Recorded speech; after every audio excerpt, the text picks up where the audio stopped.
Shalom మీకు సమాధానం కలుగునుగాక. మార్కు సువార్త 9వ అధ్యాయము. మరియు ఆయన ఇక్కడ నిలిచి ఉన్న వారిలో కొందరు దేవుని రాజ్యం బలముతో వచ్చుట చూచు వరకు మరణము రుచి చూడరని నిశ్చయముగా మీతో చెప్పుచున్నాను నేను. 6 దినములైన తర్వాత యేసు పేతురును యాకోబును యోహాను మాత్రం వెంట పెట్టుకుని ఎత్తైన ఒక కొండ మీదికి ఏకాంతముగా వారిని తోడుకొని పోయి వారి ఎదుట రూపాంతరం పొందెను. అంతలో ఆయన వస్త్రములు ప్రకాశమానమైనవియు మిగుల తెల్లనివియు ఆయను. లోకమందు ఏ చాకలీను అంత తెల్లగా చలువ చేయలేడు. మరియు మోషేయు ఏలియాయు వారికి కనబడి యేసుతో మాట్లాడుచుండిరి. అప్పుడు పేతురు, బోధకుడా, మనమిక్కడ ఉండటం మంచిది. మేము ఇక్కడ నీకు ఒకటియు మోషేకు ఒకటియు ఏలియాకు ఒకటియు 3 పర్ణశాలలు కట్టుదుమని చెప్పెను.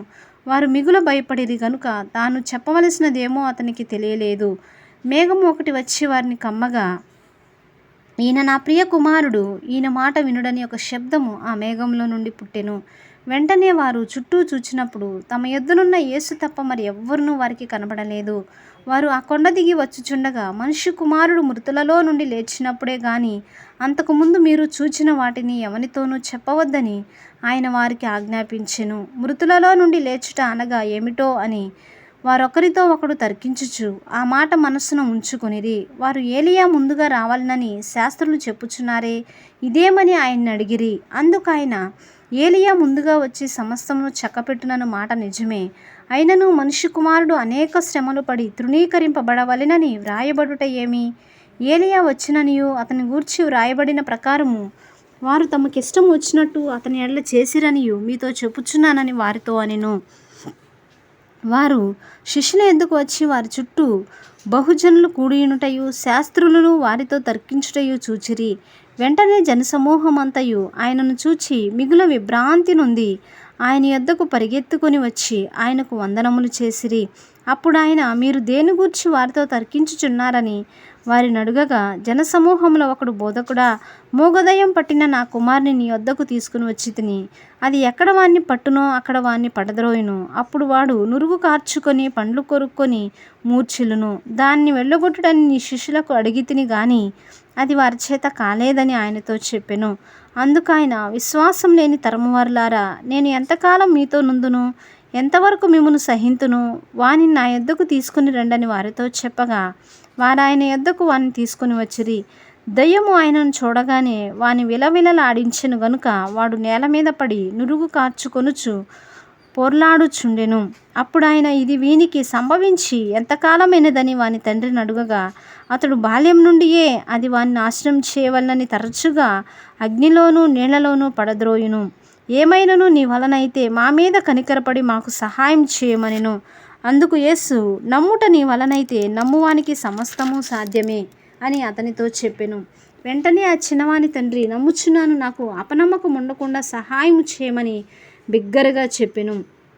జనులు గుంపు కూడి తన యొద్దకు పరిగెత్తుకుని వచ్చుట యేసు చూచి, మూగువైన చెవిటి దెయ్యమా, వాణ్ణి వదలిపోము, ఇక వానిలో ప్రవేశింపవద్దని నీకు ఆజ్ఞాపించుచున్నానని చెప్పి ఆ అపవిత్రాత్మను గద్దించెను. అప్పుడు అది కేక వేసి వాణ్ణి ఎంతో విలవిలలాడించి వదిలిపోయెను. అంతట వాడు చచ్చిన వాని వలె ఉండెను గనుక అనేకులు వాడు చనిపోయిననిరి. అయితే యేసు వాని చేయి ముట్టి వాని లేవనెత్తగా వాడు నిలువబడెను. ఆయన ఇంటిలోనికి వెళ్ళిన తరువాత ఆయన శిష్యులు, మేమెందుకు ఆ దయ్యమును వెళ్ళగొట్టలేకపోతిమని ఏకాంతమున ఆయన అడిగిరి. అందుకు ఆయన, ప్రార్థన వలననే గాని మరి దేని వలనైనను ఈ విధమైనది వదిలిపోవుట అసాధ్యమని వారితో చెప్పెను. వారక్కడ నుండి బయలుదేరి గలిలయ గుండా వెళ్ళుచుండిరి. అది ఎవనికినీ తెలియట ఆయనకి ఇష్టం లేకపోయెను. ఎలయనగా ఆయన తన శిష్యులకు బోధించుచు, మనుష్య కుమారుడు మనుషుల చేతికి అప్పగింపబడుచున్నాడు, వారు ఆయనను చంపెదరు, చంపబడిన 3 దినములకు ఆయన లేచునని వారితో చెప్పెను. వారు ఆ మాట గ్రహింపలేదు గాని ఆయన నడుగ భయపడిరి. అంతట వారు కపెర్నహూమునకు వచ్చిరి. వారు ఎవడు గొప్పవాడని మార్గమున ఒకనితో ఒకడు వాదించిరి గనుక ఆయన ఇంట ఉన్నప్పుడు మార్గమున మీరులో ఒకరితో ఒకరు దేని గూర్చి వాదించుచుంటిరని వారిని అడుగగా వారు ఊరకుండిరి. అప్పుడు ఆయన కూర్చుండి 12 మందిని పిలిచి, ఎవడైనను మొదటివాడై ఉండగోరిన ఎడల వారందరిలో కడపటివాడవును, అందరికీ పరిచారకుడునై ఉండవలెనని చెప్పి ఒక చిన్న బిడ్డను తీసుకుని వారి మధ్య నిలువబెట్టి వారిని ఎత్తి కౌగిలించుకుని, ఇట్టి చిన్న బిడ్డలలో ఒకరిని నా పేరిట చేర్చుకొనువాడు నన్ను చేర్చుకొనును, నన్ను చేర్చుకొనువాడు నన్నుగాక నన్ను పంపిన వారిని చేర్చుకునని వారితో చెప్పెను. అంతట యోహాను, బోధకుడా, ఒకడు నీ పేరిట దయ్యములను వెళ్ళగొట్టుట చూచితిమి, వాడు మనలను వెంబడించువాడు కాడు గనుక వాణ్ణి ఆటంకపరిచితమని చెప్పెను. అందుకు యేసు, వాణ్ణి ఆటంకపరచకుడి, నా పేరిట అద్భుతములు చేసి నన్ను చులకనగా నిందింపగలవాడెవడునూ లేడు. మనకు విరోధి కానివాడు మన పక్షముగానున్నవాడే. మీరు క్రీస్తువారని నా పేరిట మీకు గిన్నెడు నీళ్లు త్రాగనిచ్చువాడు తనకు రావలసిన ఫలం పోగొట్టు కొనడని మీతో నిశ్చయముగా చెప్పుచున్నాను. నా యందు విశ్వాసముంచు ఈ చిన్నవారిలో నొక్కన్ని అభ్యంతరపరచువాడెవడో వాడు మెడకు పెద్ద తిరుగటిరాయి కట్టబడి సముద్రంలో పడవేయబడుట వానికి మేలు. నీ చెయ్యి నిన్ను అభ్యంతరపరిచిన ఎడల దాన్ని నరికివేయుము. నీవు 2 చేతులు కలిగి నరకములో ఆరని అగ్నిలోనికి పోవుట కంటే అంగహీనుడివై జీవములో ప్రవేశించుట మేలు. నీ పాదము నిన్ను అభ్యంతరపరిచిన ఎడల దాన్ని నరికివేయుము.